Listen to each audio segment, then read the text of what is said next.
कपड़ा झलका के, सीधा साधा लड़का खराब हो रहा है।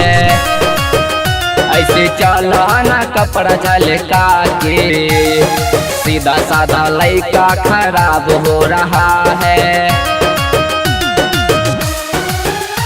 खराब हो रहा है, खराब हो रहा है, खराब हो रहा है, खराब हो रहा है।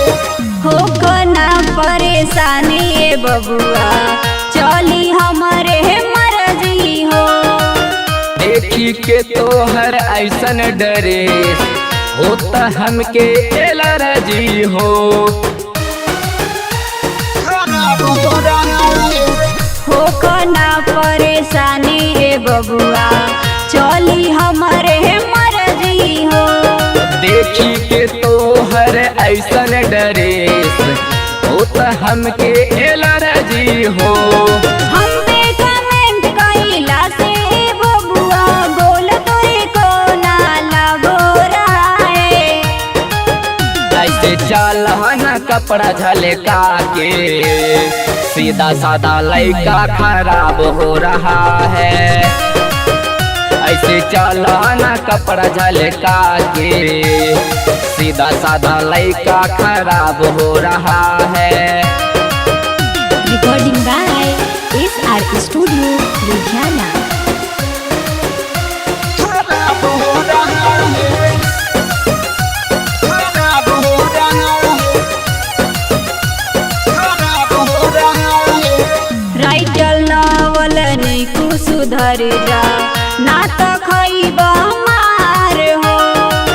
देतानी हम सलूशन रे पगली, कामे करिए सिंगार रे।